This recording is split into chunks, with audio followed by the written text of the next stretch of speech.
So before we get into everything, let's see, what is co-living? Let me start there. What is co-living? So some people call what co-living is, which is what I do, they call that a group home. And then other people think of a group home as something that's for children, like for foster care and things like that. But what I'm talking about today is going to be independent housing for adults. So it's going to be adults who are living under one roof, but they're renting out either a bed within that room or they're renting out the entire room. So think of a residential neighborhood, a regular house, maybe it's a 4-bedroom house, and each one of the rooms is rented out to somebody different. Or there's 2 people sharing a bedroom. So it's renting by the room or by the bed. And it's also usually all inclusive. So utilities are included. That means the gas, the internet, everything is electricity, everything is paid for with their one-time rent each month. So for example, if you have a 4-bedroom house and you rent out each of the rooms, 2 people per room, so you have 8 beds in that house. And then let's say you charge each person $600 a month, includes all utilities, then you do that math and you'll see that when you're renting out a house by the room or by the bed, you make a lot more money versus renting out a place that's just a single family home. So that's my explanation of what is co-living first before we get into the 10xing your rental income. So another question I usually get is, what is the difference between co-living and group homes and assisted living? When you're talking about assisted living, you are providing services. So you're providing help with activities of daily living.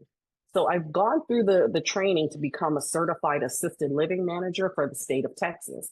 And I don't use that certification because I do independent housing. But during that training, I learned about ADLs. ADLs, you'll hear a lot of that in this area, is activities of daily living.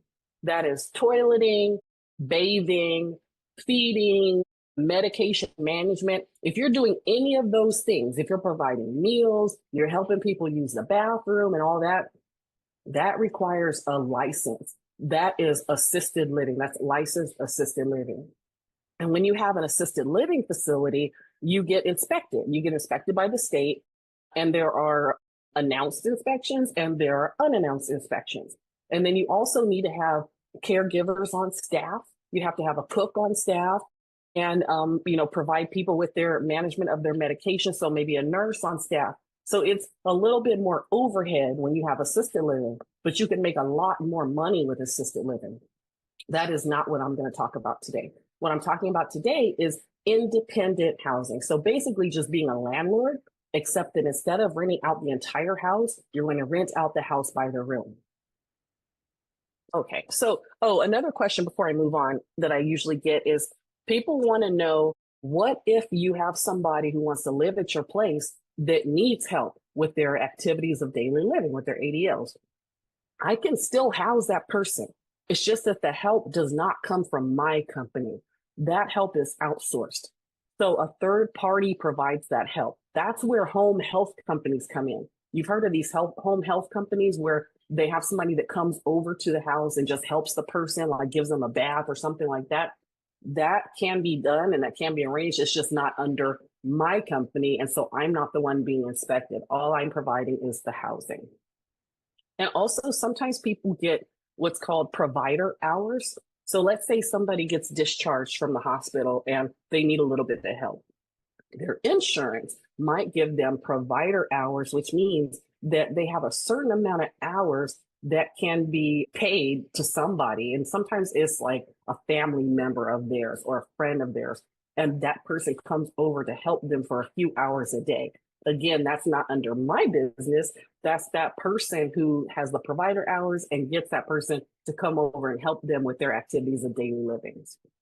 So with co-living, like I said, you earn 10 times the amount of a regular rental. Assisted living, you earn a lot more. But what I'm going to talk about today is just the independent co-living. And what I'm going to cover today is the opportunity and the growth, and then the profit potential. And then also how you open a group home in 6 steps, and then how you open a group home in 6 weeks. And that's where my coaching program comes in. And then I'll do the Q&A at the end. All right, let's move on. Okay, so for this slide, I am going to read some stats to you. This is basically talking about the why co-living is going to just grow. It's a business is not going to go anywhere. It's going to grow. The aging baby boomer population, the first bullet there, 10,000 baby boomers are going to turn 65 every day. So that's a trend that's going to continue all the way through 2030. That means 1 in 5 Americans are going to be 65 or older by 2030. Now, many of those people are going to need that assisted living, what I was talking about earlier. They're going to need that supportive housing, but not all of them are going to need supportive housing. Not all of them are going to need that full-scale assisted living.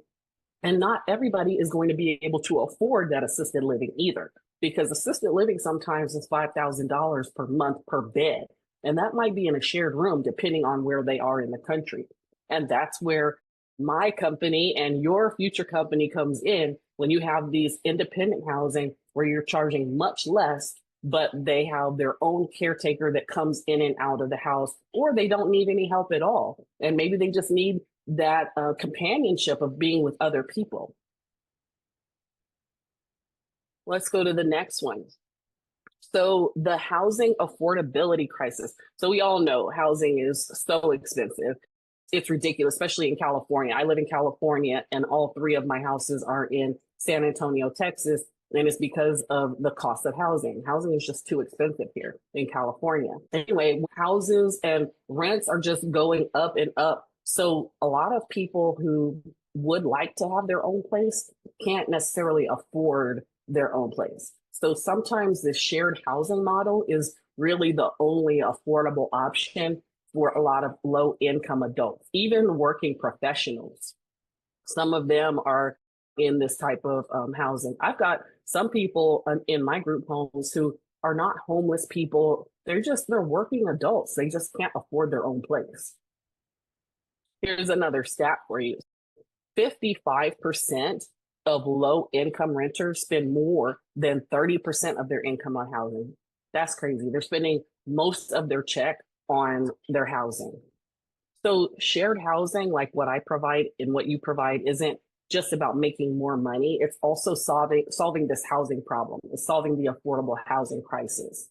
And cities need this model. A lot of people don't want to live in these big buildings that are institutional in their affordable housing. They just want to live in a regular house, but maybe they can't afford that house. They can just afford a room in the house, and that's fine. All right, number 3, the decline in private room supply. So new construction, it favors the big, large single family homes or like luxury. It doesn't really favor this affordable shared housing model. So as the private housing costs rise, room rentals and co-living solutions, they're going to be the more scalable option for people. And landlords can really pivot and benefit big from pivoting to this. Some of my coaching clients are single family housing landlords, but they want to maximize their profit. So they're kind of turning to this model now and renting out the house by the room.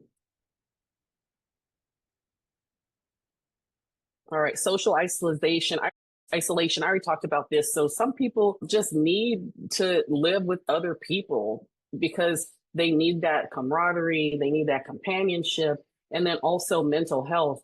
Adults with mental health challenges or disabilities, or maybe even substance recovery needs, they often thrive in these shared environments because it's more structure and you kind of like are forced to socialize with people.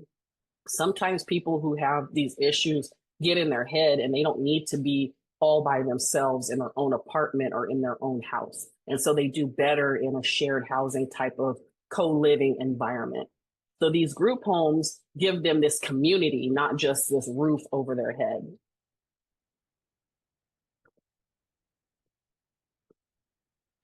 All right, now let's get into the profit potential. Okay, so on the left, we have the single family rental. That's the typical single family home. I've had a house just like this. It was a 4-bedroom house. And that 4-bedroom house I rented it out to a family for $2,000 a month. Now, my mortgage on that house was $1,800 a month. So what was my income? 200, right? Because I was charging the family $2,000 a month. My mortgage was $1,800 a month. So my profit was $200 a month. Now that is nothing to sneeze at, because in the real estate market, that's great ROI. That is great return on investment to make $200 a month off of a property. That is typical, and that's actually really good income. But I want to compare that to a co-living rental. So remember, I said it was a 4-bedroom. So if you have a 4-bedroom house and you put 2 beds in each room, that gives you 8 beds in that house. 8 beds, okay? Let's say you're charging $500 a month. You're charging $500 a month for that bed. So now what is your income? If you've got 8 beds times $500 a month, your income is $4,000. Now let's compare that to what I was paying before. My mortgage was $1,800. I'm still paying $1,800 a month for my mortgage.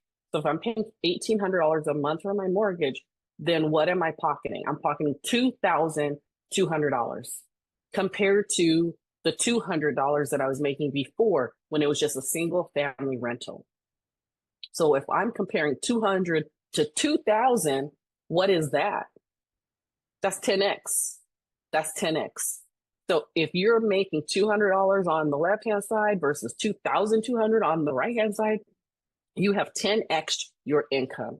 And that's what blew my mind. And that's what I learned with my first property. Now that was only $500 a month. That's actually not realistic. It depends on where you live in the country, but you can charge more than $500 a month for a bed. You could charge $600. So let's say you charge $600 a month. In a lot of places, you can charge a lot more than that, but $600 a month for those same 8 beds. So now that is a gross income of $4,800. I'm still paying a mortgage of $1,800. If I'm still paying a mortgage of $1,800, now my profit is $3,000. Okay. So, and you can just play with this all day. What if it's $650? What if I'm charging $650 a month per bed for 8 beds? That's $5,200 gross income. You remember that's shared rooms in a 4-bedroom house. And then I'm paying $1,800 a month for the mortgage. So my profit is $3,400. But wait, Katrina, didn't you say we're covering the utilities? Yes, we did say we're going to cover utilities. So we still have to take into account the electric, gas, water, and internet. But even if you deduct the cost of water, gas, electric, and internet, you are still bringing in X the amount of just a single family rental. If you do the math, you are still coming out. And I have a whole profit calculator that I use with my coaching clients to make sure that the numbers work, because I want all of my coaching clients to bring in at least $2,000 a month per house, at least $2,000 a month per house. So we figure it out. When I opened my first house, it was huge. It had 15 beds. So it was a 7-bedroom house because it had been added on to. It was a very strange house, but it had 15 beds in the house. And I started out charging $560 a month per bed. So if you do that math, $560 a month times 15 beds, that is $8,400 a month gross. My mortgage was about $2,000. So deduct the $2,000. And then let's take another $1,000 off for utilities. I would still be profiting $1,000 plus per month. That's on one property. Now that property was weird. That was an anomaly. That's not the norm, but that was one property, not a job. That's not on a job. That's on one rental property. And the way I teach you how to do these things is very hands off. I teach you how to automate the process so that you're working on the business, but not in the business. And so you might be thinking to yourself right now, I don't want the headache of dealing with 15 people's problems in a house. I understand that too. And so that's why I don't want the headache. I outsource my headache. I outsource most of the work that it takes to manage this house. And I pay an operations manager to manage the day to day. And I show you in my program how to find and hire the operations manager, what his duties are, or he or she, how they get paid, and how you're still making your $2,000 a month, even if you have somebody else taking care of most of the work. So that is basically the profit potential of this group home model or co-living. There's a lot of different words for it, but some people call it house hacking. House hacking is when you actually live in the house and you rent out the other rooms. Then there's co-living, that's basically sharing a bunch of people sharing one roof who are unrelated. Then there's group homes. Sometimes group homes provide services, sometimes they don't. What I'm talking about today is independent co-living for adults. And also, I foresee a lot more working class people moving into co-living as this option and a way to reduce their living costs. So when you're marketing to working people, you could charge even more than this. You could charge more than 700, more than 800, because they might not want to share a bedroom, but they would pay $1,000 a month for a private room that includes utilities, because that's a steal depending on where you are in the country.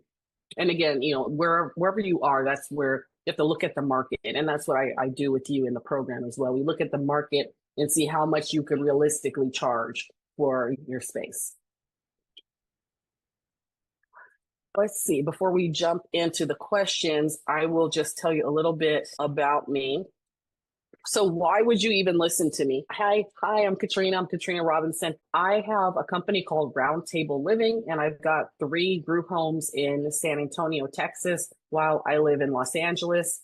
And just recently, I started coaching people because people started asking me for help on opening their group homes. And a lot of people were intrigued by, how do you have these group homes in Texas if you live in California?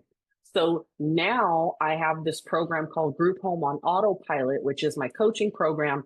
And I help aspiring group home operators start and run their group homes so that they can create these profitable and also purpose-driven businesses without getting so overwhelmed with the process. I just share everything that I've learned in my 5 years of running my group homes. So 5 years ago, I was looking for a side hustle that would bring me the most profit with the least amount of work. And it's not because I don't like to work. I am a workaholic. I'm used to hard work. I was in the military. I was in the Air Force for 6 years. And then I've been to war, I've been to Iraq, I've been all over the world. And I have worked for Department of Defense as a civilian. I've also worked for Department of Health and Human Services, always in management operations. So I'm very detail oriented. I like to document processes. I love processes. So that's another reason why I started teaching people on how to run their group homes from afar. So basically, I wanted to live my best life in California, kind of relax, force myself to relax, but I wanted a side hustle that was bringing in the most amount of money with the least amount of work. So I decided that I was going to learn how to do assisted living. And that's when I went to the Residential Assisted Living Academy in Arizona, and it was great. It was a great training, wonderful training. I think it was like $4,000 to go to this training, and I learned so much. But I found out there that I really needed to become certified for my state. I had to become this certified assisted living manager if I wanted to open assisted living. So I went through the certification process, and then I found a house that I was actually going to it was a assisted living business that already existed, and the people were retiring who owned it. So I was going to buy that property from them. And then during the process of buying that property, my sister passed away, and I got custody of my 2 nieces. So it was just too much going on. It was too much going on at the time. And I didn't want the responsibility of having medication management and nurses on staff and a cook on staff and all of these things going on away from where I lived, because I had these new issues to deal with, family issues to deal with. So I decided after talking to a friend who said, why don't you go into independent living? I had never heard of that before. And I was thinking, unlicensed independent living, I was thinking that's illegal, but unlicensed does not equal illegal. Unlicensed just means you don't need a license to do this. So anyway, I did my research and I figured out that I could go this route and not have these people on payroll, like a cook and a nurse and all these things. So that's how I started out. I bought this fixer-upper house in Texas. It could have been a complete tear down, but it was huge. So I cashed out my retirement so that I could renovate this house. And I held an open house event and filled up the beds. And that was the 15-bed house. And so once I opened up my first co-living house, I had this new confidence. I had this new confidence. And I was like, you know what? I don't need a retirement fund anyway, because this is my retirement. I'm betting on me, and all this. So I was just really confident. I opened up my second one, then I opened up my third one. So here we are. That's a little bit about me, and that's why you should listen to me. But let me look at these questions. So let's see. Do you ever place partitions in the rooms for privacy? That's the first question I have. No, I have not put up partitions in the room, but I'm not against putting up a partition in the room if it makes people feel better. There was one room that I was going to put up like one of those tension bars in between and maybe put up a curtain. And the reason it was going to be a curtain and not something solid was because the person still needed to be able to walk through that other side to get to the restroom. So that's why I wasn't going to put up something more solid. But yeah, I'm not against that. And even half a wall would be nice right there too. But I ran it past the people who were in the house, and they would rather not have the partition up because of the sunlight. They wanted the sunlight to flow through the whole room. So that's why I didn't. But I think partitions is fine. I think that's a great idea. And also, so you can do this business. I'm going to get into that a little bit later. If you can rent a house and do this business. You do not have to own the house. But if you do own the house, you could put up walls, you can make more rooms. So if you've got a 4-bedroom house and you take the garage, like say you have a two bedroom, you have a 2-car garage. I'm thinking about bedrooms for everything. You could make that a couple of rooms right there. You might be able to make that 3 rooms right there. So you could, if you own the house, you can chop it up and make more and more rooms. Okay, so that question I answered. And let's see, how do you get people to share a room? What type of demographics are more likely to share a room?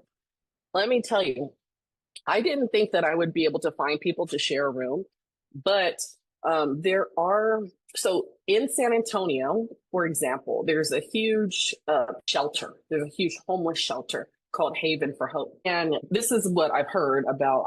I've seen it online, but I've never actually walked Haven for Hope. But I heard that it's kind of like a big, I was going to say bay, that's a military word.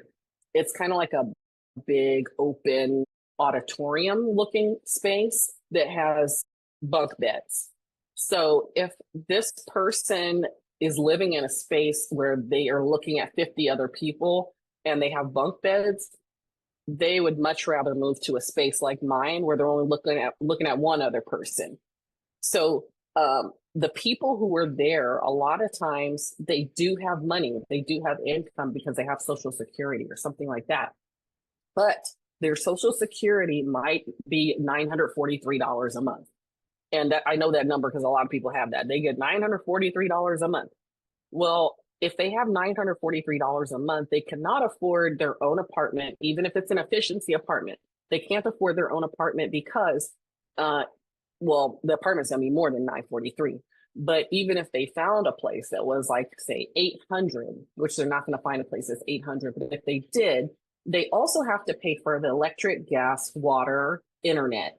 They're not going to be able to live, and food too. So that's the type of person that would be perfect for my group home because they could have a roommate. So they have a bed for $600 or $650. And I do have some shared rooms that are $700.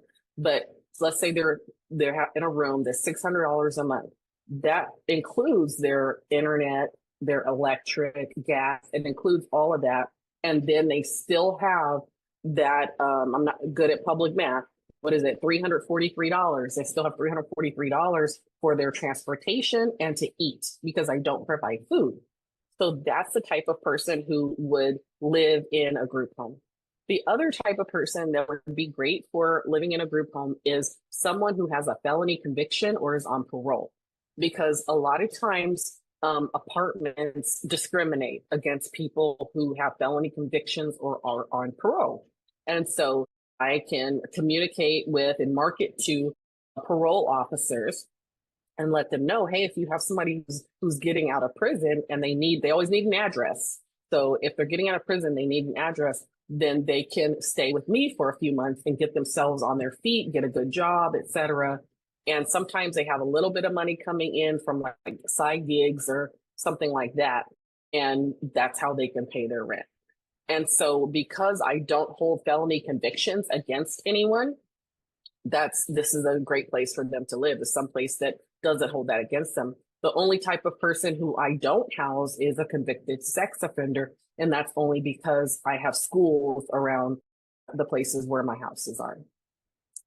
How are you finding the renters? And do you do background checks?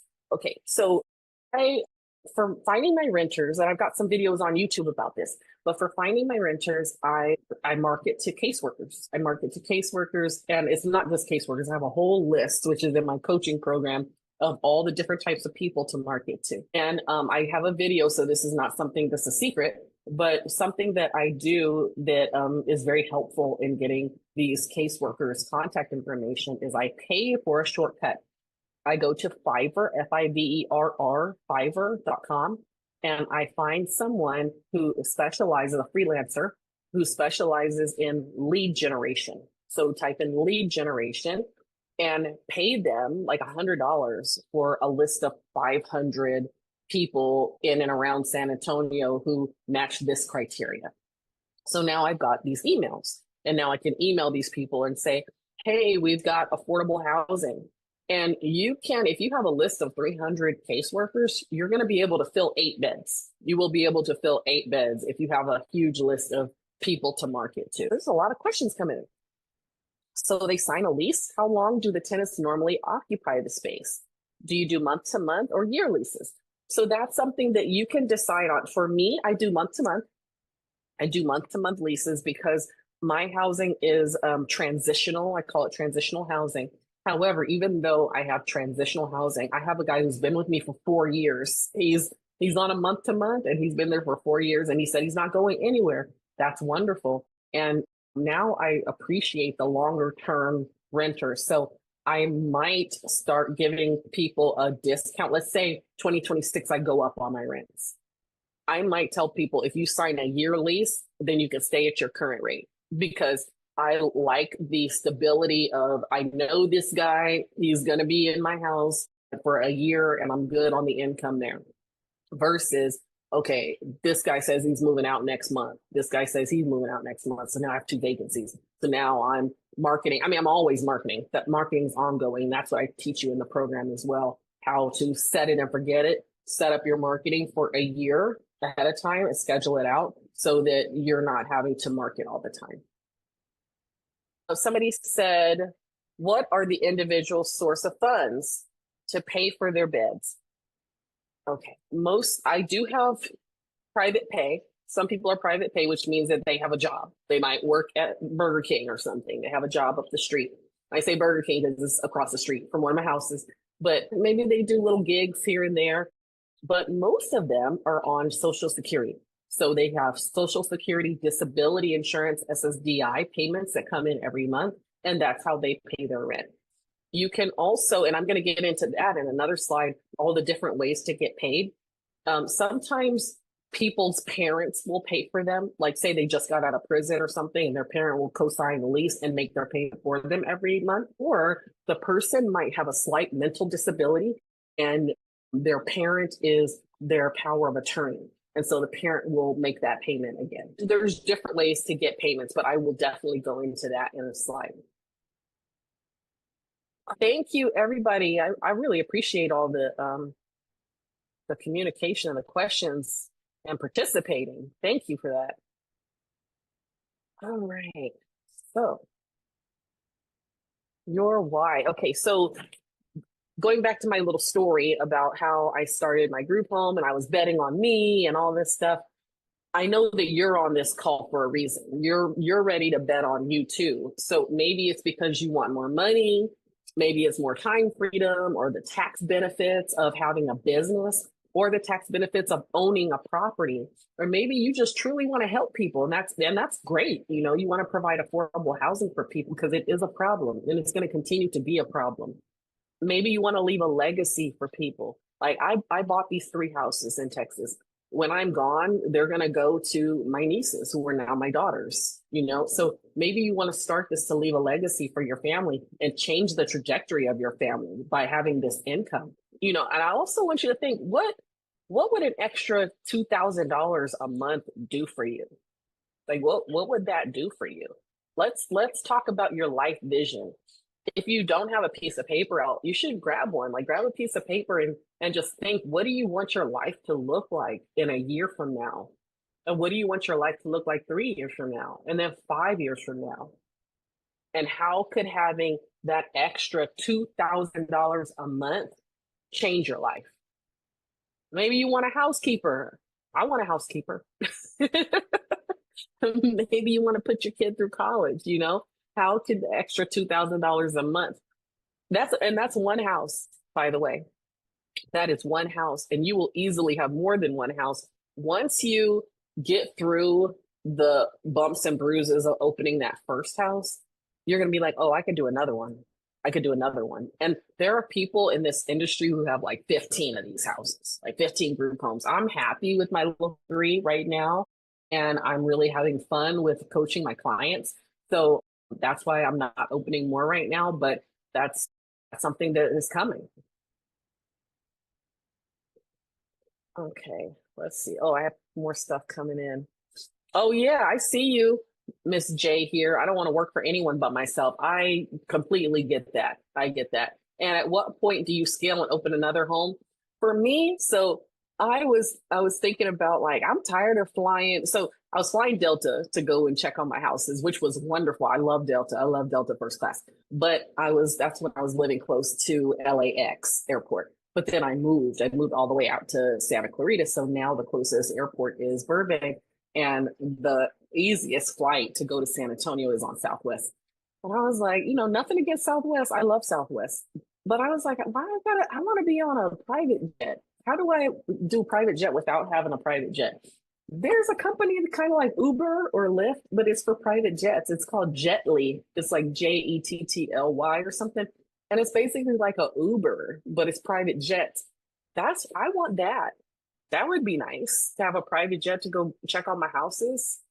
Anyway, that was totally a tangent, but take a minute and think about what vision you have for your life. Think about in 1 year from now, what you want your life to look like. 3 years from now, 5 years from now. This is the type of exercise I do in the mindset portion of my coaching program, which is the first module.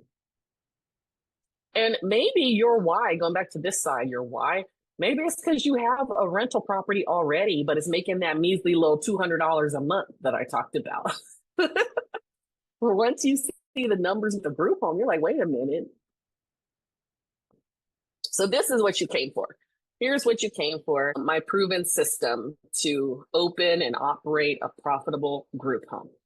And how do I know this system works? It's because I've used this exact model to open all three of my group homes. And I'm about to, on this next slide, I'm going to show you my client, Kenya, who I don't know if she's in the room today. She did sign up to be here.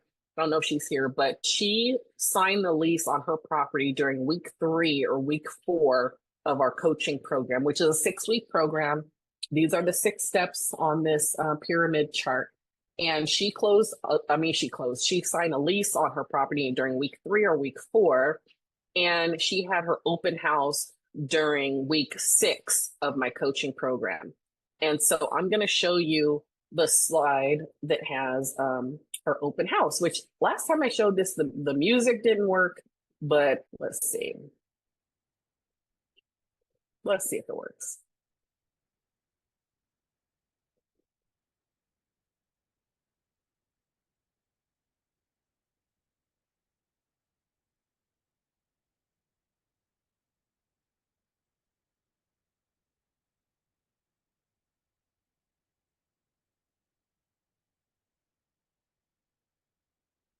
All right. So that was Kenya, the Haven Quarters. She's in Baltimore and she does not own that house. That is a rental. So you can do this business without even owning property. You just have to find a willing landlord. And again, I show you a way to pay for a shortcut. I always show you a way to pay for a shortcut, by the way. In all six of my coaching modules, I tell you this is how you can do it yourself. This is how you can pay for a shortcut. So there is a company that I have in my network that solely focuses on finding landlords who are willing to work with group homes. So if you want to pay for a shortcut, that's an option. But I also give you in my program my script on what to say to landlords. So say you're in Dallas, Texas, and you want to open a group home, you do not have a property. I give you a script that you can send out to all of the Dallas landlords who you see who post their houses for rent on Zillow or wherever else. You send it to them and let them know that you will be paying on time, that you're a good renter, you take care of small maintenance issues, but you just need to have the ability to sublease the property. And so anyway, you could find a willing landlord that way. And that's what Kenya did. She found a willing landlord. She didn't even pay for the shortcut. She did it herself. She just sent out the emails to different landlords and she found somebody who was willing to rent to her. And do you know, after her open house, week 6 of our coaching program, she had filled 5 of her 9 beds. She filled 5 of her 9 beds right away, like right off the top. Okay, I see another question coming in. Who created your website? I paid somebody, a freelancer, off of Fiverr. And that's somebody who I share with my coaching clients too. So, and she's very affordable, very affordable. She's in Pakistan and I give that connect. I put my coaching clients connected to her and she works with them and gets their site built within like 5 days and it's very cheap. Okay, I am not seeing, for some reason, again, I'm not seeing the Q&A for the, oh, there it is. No open questions. Got it. Okay, there was another question. As far as your services, can you break that down a bit more? What can we guarantee? Are you able to help fill the rooms with a certain amount of days? Or within a certain amount of days, are you able to help individuals outside of Texas? How long do you provide your services? Okay, Tyra, thank you. I have not even gotten into the semi pitch yet, but so I'll go into it. I'll go into the pitch later on in the slides, but it's a 6-week program. I'll tell you that it's a 6-week program. Doesn't have to be 6 weeks. It could be where we meet and then you don't want to meet next week. You want to meet the next week. We could stretch it out if you want to, but we meet 6 times. We meet 6 times and it's one-on-one. So I meet with you. Let's see. I'm on Fiverr now. Great. Okay. All right. Ms. J here. Yeah, I love Fiverr. I've used Fiverr for everything. I need to make a YouTube video about all the things that I've used Fiverr for. So I meet with you for 6 weeks and I go from A to Z. I go from, I don't know anything about group homes all the way to my group home is open and full. I don't fill the beds for you, but I teach you the system. I teach you the system to fill the beds. And whatever I can do to help, that's what I do to help. And I work with people all over the country. I have a lady in Sacramento. I have, she actually just moved. She moved to San Antonio because she opened her group home in San Antonio. But I help people everywhere. Kenya's in Baltimore. I live in Los Angeles. My group homes are in San Antonio. I have somebody else I'm talking to right now who is in Dallas, who I'm probably going to be helping soon. And then I have somebody else whose house is in New York. So I help people all over the country. And I have a large network of group home operators that I also work with. So if there's a question that comes up that I don't know the answer to for some reason, I do that research and then get back to you. So it's kind of like having like a phone a friend. Remember on Who Wants to Be a Millionaire? You have a phone a friend. You can be like, hey, I need your help. I have this situation. What do I do? But I take you all the way from A to Z. And then also, if you already have a group home, I have clients like that who already have a group home, but they're like, teach me how to make this more efficient. We can do that too. So it's a one-on-one program and it's totally customizable to you. When we meet, I get to know you very well. We come up with a full to-do list, a checklist with estimated completion dates for everything. And we We are working very closely together. That's why I don't take that many people at a time, because when I'm working with you, I'm invested in you and I'm invested in your success. I'm like, no, you got this. Let's go. If you want me to be on a call with you when we call caseworkers, I can do that too. But I just basically help you from A to Z. That's my program. Okay, let's get into the next slide, and I am going to go more into the program too. Okay, so the first step in the six steps. We're in the 6 steps to opening your group home. That's the part we're in right now. We're in the 6 steps to opening your group home. And the first step is mindset. Yes, it's woo-woo. A lot of people like, I want to just get right into the technical stuff. No, we have to have that foundation. That's why it's the bottom part of the pyramid. You need to have that foundation for your group home business, or else you will fail. So first step is to get your mind right. You need positivity, determination. You need a CEO mindset. A CEO mindset is strategic, decisive, and growth oriented. It's about using a calendar. You wouldn't believe how many people don't use a calendar. Maybe you're one of them, but it's about using a calendar. It's about outsourcing things that I don't want to do on my own. It's about finding resources and ways to get things done very quickly and very efficiently. Being obsessed with your win, whatever your win is, being obsessed with that. And also thinking like, who can do that for me? Or how can I pay for a shortcut? If something needs to be done, it's going from thinking, okay, when can I do that, to who can do this for me? That's the CEO mindset. It's about setting up systems, not reinventing the wheel. Like with every task I do, I'm thinking, how can I never do that again? If it's something I don't want to do, how can I never do that again? Like, how can I make it easier for me for the next time? That's the CEO mindset, and that's the first thing we talk about in my program. Number 2, okay, business. This is setting up your business right. Market research, doing your the legal stuff, getting all your ducks in a row legally. You're tracking expenses, and the census, which is the people who are in the beds. Your business plan. Now, you don't have to set up an LLC, because you're essentially just a landlord. When you're just a landlord, you don't need an LLC. But when you get an LLC, now you're legit. And I want you to be legit, because when you have a legit business, now you can take advantage of tax breaks. You can get a lawyer to do this for you. Get a lawyer to set up your LLC for you. And that's a way to pay for a shortcut. You don't have to do it yourself. Excuse me. The biggest tax breaks come to people who have businesses, not to employees. The biggest tax breaks come to people who have businesses. In fact, that recent big, beautiful bill, that made even more opportunities for business owners to save on their taxes. That's why you want to go legit and have a real business and have an LLC. You do not have to, though, because you're just a landlord. You're not providing any services. You're just a landlord. You don't have to, but I want you to. And I will tell you how to do all of that. Because when you set up your business, you can now, when you set it up the right way with the LLC, now you can write off your equipment, your phone, your internet, your home office, my business travel. When I travel from LA to San Antonio to check on my houses, that entire trip is a tax deduction. So I'm not a tax professional. I am not a tax professional, but I tell you everything I know about the taxes, and I can even refer you to accountants and things. I am very interested in this part, like making sure that you get your ducks in a row so that you can take advantage of everything that's out there for you.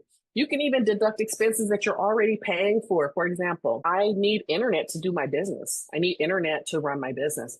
I have internet at my house. I already pay for internet at my house.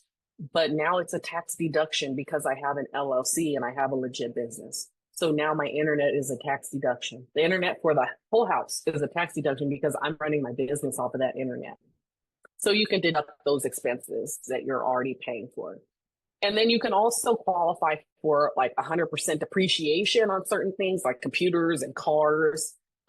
You can access these special tax credits that are only available to business owners. So that's money right back in your pocket, but only if you know how to take advantage of it. That's the thing, only if you know how to take advantage of it. So that's what we talk about in module 2, setting up the business the right way. All right, let's go on to module 3. Module 3 is getting the house. So that's about identifying what kind of property is good for this. So I get that question a lot. And if you're taking notes, it's at least 4 bedrooms. That kind of house is good for this, is at least 4 bedrooms. Excuse me. And if you own the house, like I said before, you could put a wall up and make another bedroom. Also, no carpet. So at least 4 bedrooms. If you own it, see if you can put walls up to make more bedrooms, and no carpet. And then also no homeowners association, no HOA. Who has heard of NIMBY?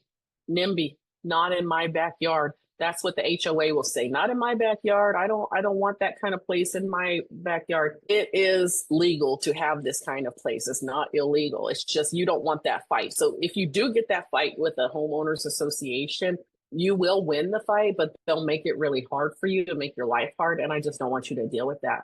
So group homes are covered by the Fair Housing Act. It's Title 8 of the Civil Rights Act of 1968.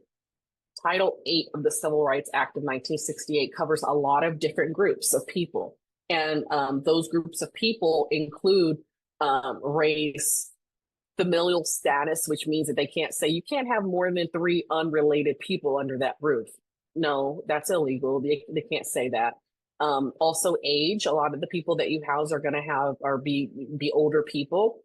And then also if they have any kind of substance abuse history or anything like that, that's covered as a disability. So that's covered as well. And you'll probably have people like that in your house. So you will win if you go to court with the HOA. I just don't want you to have to deal with that. I don't want you to have a house in a neighborhood that has a homeowners association. And then also with the getting the house part, like the type of house that's good for it, we also talk about setting up the house. Like, what do you need in the house? What kind of furniture do you need in the house? I recommend metal bed frames. That's another thing. Don't get wood bed frames, get metal bed frames.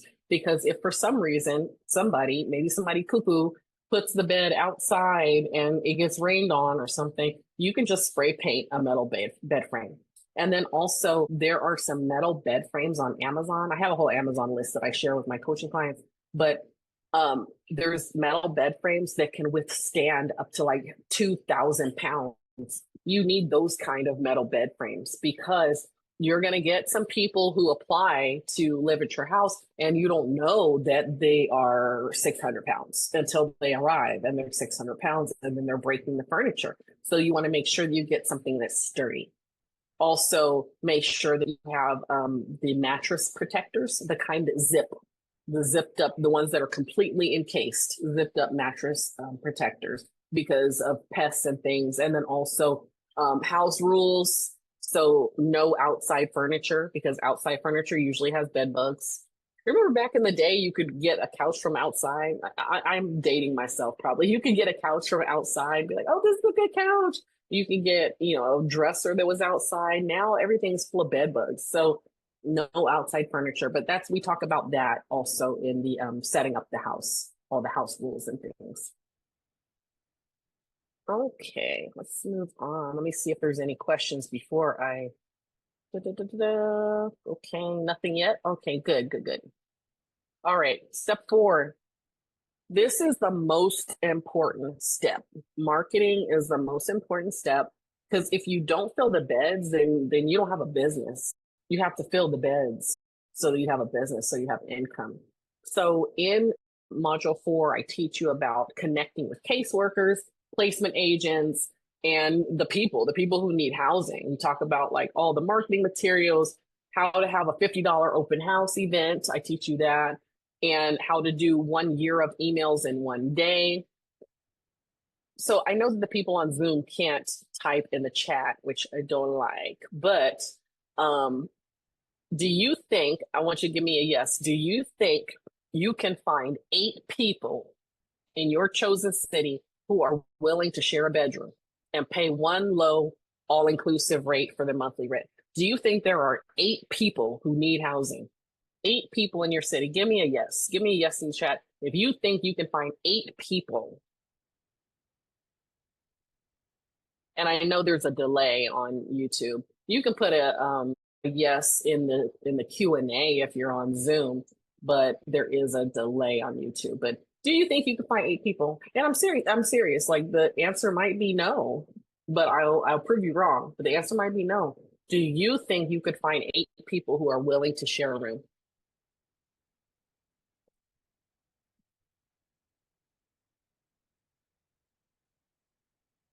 Yeah. Do you think you could find 8 people? That's part of the mindset. There are 8 people in your area. There are 8 people who need housing, and you are going to find those 8 people. And I'm going to help you find those 8 people. Are all HOAs property pushback, or is that case by case? From what I saw on my HOA, they did not show resistance in the docs. It is case by case. So I always tell people, do not get a place that is within HOA. And you know what? My third house, it's the smallest house, is only 3 bedroom, which I do not recommend. Get a 4 bedroom or more because the profit is tight on that 3 bedroom. But in a small 3 bedroom house, they're all private rooms. But anyway, that house is actually in an HOA, and I didn't even realize it was because they call it a voluntary HOA, which is laughable, I guess. It's $35 a year for that HOA.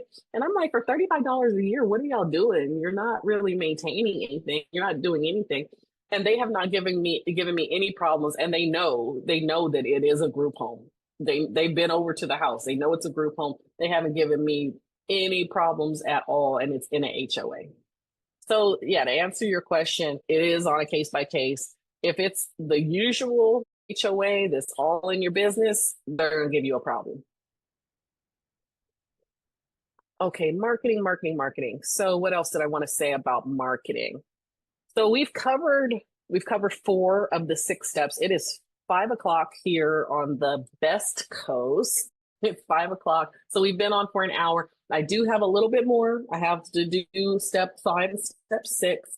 I did plan this for, I think I planned it for 2 hours, but last time I did this was about an hour and a half. So I do have a little bit more to go over. We've covered 4 of the 6 steps, and I'm explaining at a very like surface level right now, but it's enough. What I'm teaching you is enough to start your group home. You don't need me to start your group home. You just need to take these steps to start your group home. What I do though is hold your hand and walk you through it. So I know that somebody in here wants to dive deeper because somebody did ask the question about what I provide in my coaching program. So before we move on to the last 2 steps of the system, is it okay if I take a couple of minutes to share how I serve people on a deeper level? Put a yes in the chat. Give me permission to just show you. I have a couple of slides to show you how I help people on a deeper level and how I can work with you in getting your group home started in 6 weeks. In 6 weeks. Okay, just give me this. Thank you. I got the permission. Thank you. So let's move on. Okay, so this is my group home on autopilot startup intensive.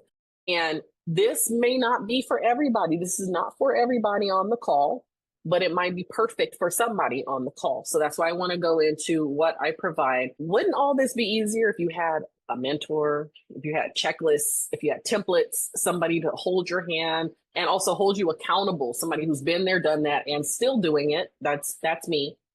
I want you to imagine 6 weeks from now, you have a property business that is profiting you money, that is bringing you money into your pocket, into your household every month in 6 weeks.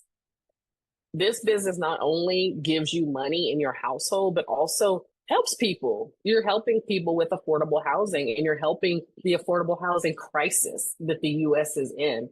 And you're going to have more time and more energy for the things that matter most to you. Somebody put in the chat, I don't want to work for anybody else but me. I feel the same way. So if you want to fire your day job, I will help you fire your day job. If you love your day job, keep it. Keep your day job. I'm not against that, but I want you to have a profitable property business. So my coaching program is Group Home on Autopilot Startup Intensive, and it is designed to change your life basically and change the lives of others in only 6 weeks. So here's my invitation. My invitation is to book a call with me to hear more about it if you are interested.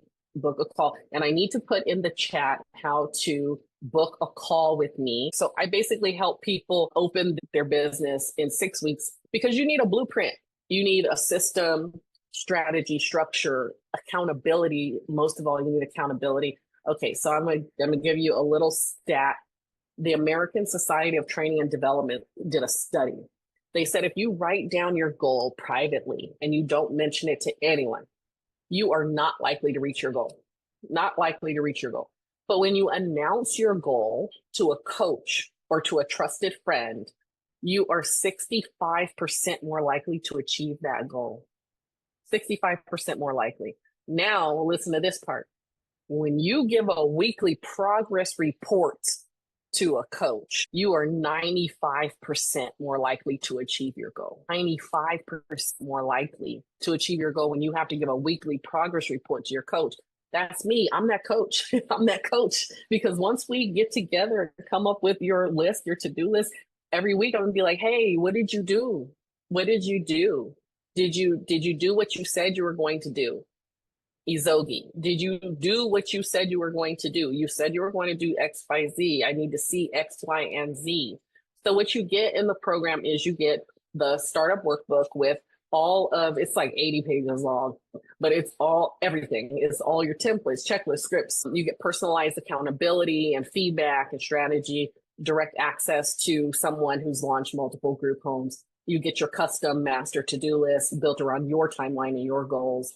And you get lifetime access to the Group Home on Autopilot course, which is video modules. So I started out just doing one-on-ones with people. And then I was like, you know what? I'm kind of saying the same thing over and over. So I recorded video modules, which you can watch on your time. You can review it whenever you want to. You can go back and watch it for a lifetime if you want. And then during our calls, we can focus on the one-on-one back and forth coaching, because you've got the video modules that you have access to that you can watch at any time. And then you just have access to me for the 6 weeks. So do you think it would benefit you to have a customized checklist with exactly how you open your profitable group home in 6 weeks? If I taught you how you could profit $2,000 a month for the rest of your life, or however long you have your group home open, how much would that be worth to you? How much would that be worth to you if I am going to teach you how to make $2,000 a month for the rest of your life? How much should that cost? It could be a rhetorical question. It could be a real question. I don't even know. You can put it in the chat if you want, but I guarantee you it's not going to be that cost because I have not raised my prices yet. So anyway, who is my program for? Just hop on a call with me to see how, you can read the slide yourself, but see how I can help you make that money in 6 weeks. And my calendar is up to date. So if you use the link, it's Calendly. Calendly is a weird word, but calendly.com/ this is a long link. I didn't realize it was that long. Katrina E. Robinson / sales call. Slots are open. So you could make it for next week if you want. I'm actually not available this weekend, but my calendar's up to date. So if you look on there, find yourself a time and hop on a call with me. Okay, so let's go to these false beliefs. Okay, false beliefs and how Group Home on Autopilot solves it. So I need to own a house. You don't have to have a house. Do you think every doctor who works out of an office building owns that building? No, she doesn't own that building. She just works out of there. So you don't have to own the house. You can find a willing landlord, just like my client Kenya found a willing landlord, and she opened her house and she's already making money on her house. And like I said, in my network, I have this business that specializes in finding these willing landlords for you. So you don't even have to do it on your own. And I have a client who used that service, and she's furnishing her house right now as we speak, Janice. Okay, homeless people don't have income. That's not true because they get Social Security a lot of times, or they get VA money if they're a veteran. They just don't have enough to have their own place. And also more like just working class people are considering co-living as well. So most of my residents are on Social Security and other types of welfare. Okay, running a group home will be full-time. No, I had a full-time job until last month. I had a full-time job and I still had my 3 group homes. So you don't need to all this time to work on it. And the way I teach it is I want you to focus on efficiencies and working on the business, not in the business. So I teach you how to do these shortcuts and get everything running like this well-oiled machine. I won't be able to fill the beds. So that sounded like Darrell, who was saying, I can't find 8 people. I teach you how to fill the beds. I teach you how to fill the beds. My client Kenya filled 5 of her 9 beds in 1 week. So we're done with all that. That was my little pitch. Book a call. If you want to talk more, here's the link to book a call. Boom, right there. And it's also in the chat on YouTube and it is in the chat on Zoom. So there's the book a call. Okay, now let's get back into the masterclass. I can't wait to start with you, Zoe. I can't wait. All right, let's get back into it. Okay, we're almost done. We're on step 5 now. So we talked about mindset. We talked about setting up the business. Then we talked about setting up the house, getting the house. We talked about marketing. But what about the day-to-day? I got you. Okay, that's operations. That is module 5. That's the intake process, the agreement, the house rules, and then common challenges. And also setting expectations around behavior in the house and ways to collect the rent. Okay, so somebody asked a question about collecting the rent and private pay and things like that. So there are different ways that people pay, and you don't have to accept all of them. And there are different levels of risk. So this is not actually in the slides, but I'll just tell you this. So the biggest level of risk is private pay. That means that the person who's renting the bed from you is responsible for paying you every month for their bed. That's private pay. So this is just somebody off the street who maybe you did do. Oh, somebody asked me about background checks, which I did not even answer. I didn't do background checks before, but once I hired an operations manager, he has property management experience and he already has access to a background check service. So he does background checks. However, we don't hold any backgrounds against anyone. Only if they're a registered sex offender, then they cannot live with us because I have schools around. But if they have felony convictions or whatever, we just want to see what we're dealing with. He wants to see what he's dealing with. So that's why he does the background check. But we don't hold that against anyone. So yes, we do background checks now, not because I want to, it's because the person who I hired as my operations manager does background checks and he pays for that service himself.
Okay, looks like I lost connectivity. Can anybody hear me now? Anybody hear me? Anybody? Okay, good. I got a thumbs up. Thank you. Thank you. I'm sorry. I got to share the slides again. For some reason, it just booted me. It booted me. All right. It looks like I'm back live on YouTube as well. Okay, so we were talking about the ways to collect the rent, how risky it is, the different levels of risk. So first is private pay. That's the most risky. Next is family member pays. So if a family member pays, it's less risky than private pay, but it's still, oh, okay. Okay, there we go. There's a little delay on YouTube, so it looks like I'm not there anymore. Okay, so family member pays. What I want you to do is get the family member to also sign the lease. Get the family member to co-sign the lease. If the family member is going to pay, get them to co-sign the lease because the family member does not want an eviction on their record. The person who you house might not care if they have an eviction on their record, but the family member does not want eviction on their record. So get them to pay as well. To sign the lease as well. And they're making the payment to you. Also encourage them to sign up for auto pay, which I use a system called Rent Ready. That is my tenant management system. And I tell the family member to go ahead and sign up for auto pay. Okay, so we talked about private pay, family member pays. Next up, that's less risky than the family member paying, is representative payee. Representative payee. You can, let me see, can I chat? Anyway, I want to put it in the chat. Representative payee. If you have a representative payee, that means that the person who is renting a room from you has to go through this reputable company that becomes their representative payee. That payee company collects their money for them. So the Social Security money goes straight to the rep payee. The rep payee then gives the person who's renting the bed, gives them their allowance, and they pay you. The representative payee pays you, not the person. The representative payee pays you. So that's less risky. Okay, so you guys are tracking private pay, family member pays, representative payee pays. Next up, less risky than that, is you become the representative payee. That's something that, because I've had a day job up until now, that I was not interested in doing, because when you become the representative payee, now you have to do some paperwork with the Social Security office, and you also have to do, I think it's quarterly reporting to the Social Security office of how much money you've received, how much you gave to the person, blah, blah, blah. But it's less risky because now you're getting that person's money directly. You're getting that person's money, and you're responsible for paying their rent to your company and also giving them their allowance. So that's you becoming the representative payee. Then the least risky is getting paid directly from a sponsoring organization. So there are organizations, usually nonprofit organizations, that get grant money from the federal government or from the state.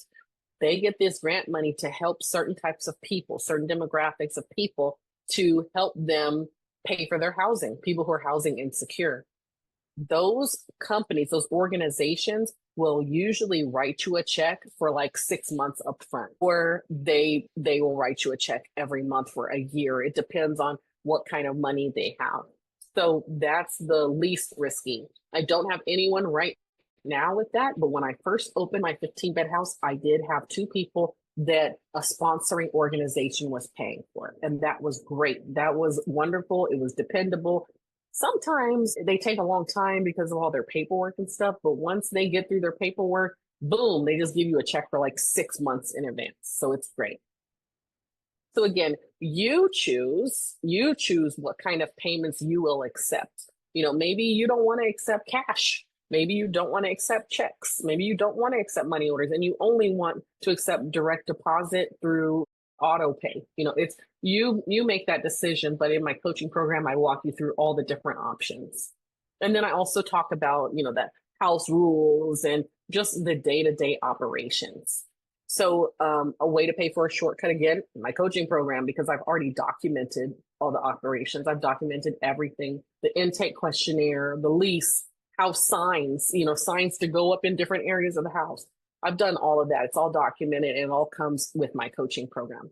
So now you've got the house open, you filled the beds, you're pocketing the money every month. So now what? We need to turn this into a well-oiled machine. We need to get to the apex of this pyramid, which is the autopilot part. And this is what makes group home on autopilot different from every other group home training that's out there, because I teach you how to scale this and how to make it efficient and run. So once you get through, like I said before, like all those hard knocks of getting your first house open and that learning curve of getting your first house open, you're going to fill that house, and then you're going to be ready for your next house. But how do you do that? How do you do that remotely? You hire another you. So I teach you how to find your operations manager, how to pay them, how to train them, I teach you everything about how to get an operations manager and basically duplicate yourself. I teach you how to clone yourself so that you have somebody who's boots on the ground, and then you have you. You're the one who's the strategic planner, and you're opening houses left and right, and you have people who are running these houses for you. So, toolkit. I give you a full list of all the tools I use to run my group homes and how to make this a really easy side hustle. I talk to you about what weekly actions you take and what monthly actions you take, your CEO hour, which I have a video on YouTube, like what to do during your CEO hour. Every Monday, I spend 1 hour on this business. And then throughout the week, I might spend 30 minutes, you know? So I teach you all of that, how to hire that operations manager, and also how to handle your accounting in a very systemized way that makes things easy. Whew. Okay, so I've covered all the steps to take you from A to Z, from zero to $2,000 a month, and how to open your own profitable group home. Talk to me, talk to me, talk to me. Okay, I'm looking at the chat. Just do it. You don't need the one-on-one coaching to do it. You can just do it. You can just take what you learned today and do it. It's just everything's easier when you have somebody else. You know, when you have somebody else who's doing it with you, it's easier. All right, so I am going to leave you with, so I used to think, people say knowledge is what? Knowledge is power. Knowledge is power, but it's really knowledge plus action. Knowledge plus action equals the power. I used to just think if I had the knowledge, I could do it. And then after stumbling for a while, I paid for a coach. I did pay for a coach, and that was a great idea. The only problem was that coach had never opened a group home before. So when you go pros ask who, not how. Like, who can help me do this? And you need the right person to help you do this. You need somebody who's been there, done that, and still doing it, still running my group homes to coach you through this, because execution beats knowledge every day of the week. And information alone is not enough. So if you want to go faster and further, you need a coach who's been there and who's done that, and somebody to help you to execute, because you could collect all this knowledge, soak it all in, but never move. You got to move. You got to move. You got to make that move, that motivation. You need to move forward so that you can execute, so you can start bringing money into your household. That's what I want for you. Think back to that vision you have for your life 1 year, 3 year, 5 years from now. I want to help you get there. So if you're still in class with me right now, then something is resonating with you. I know something's resonating with you if you're still here on with me. So go ahead and book that call. Thank you guys for coming. I really appreciate that. Have a great evening. Thank you.